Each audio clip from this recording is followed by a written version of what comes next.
Welcome to our channel. Today we how to enable Realtor.com neighborhood rankings for investment selection, quick tutorial step by step clearly. To get started, open your web browser and navigate to Realtor.com. Once you're on the home page, locate the search bar at the top of the page. Enter the name of the neighborhood or city you wish to explore. After entering your query, press the Enter key to load the results. On the results page, scroll down to the Neighborhoods section. Click on the neighborhood you want to analyze. This will take you to the neighborhood's specific page.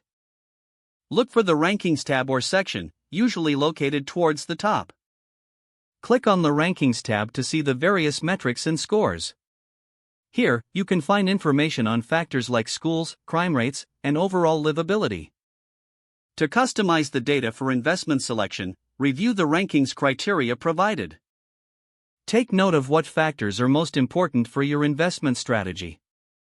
You can switch between different neighborhoods using the search bar if needed.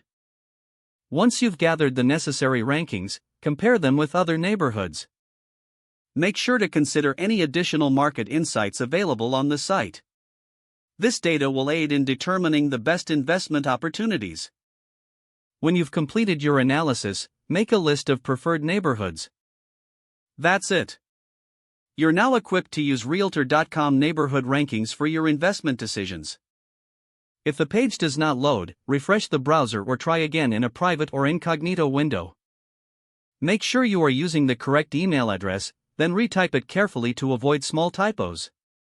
If your password is not accepted, use the reset option and create a new strong password you can remember.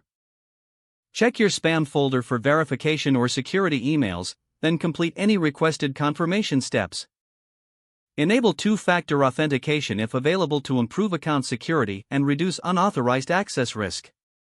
After signing in, review your profile details so your contact information and settings are accurate and current. If you see an error message, note it down and try again after restarting your device and internet connection. Log out when you finish, especially on shared devices, to keep your account and payment information secure. If the page does not load, don't forget to like this video and subscribe to our channel for more step-by-step tech guides.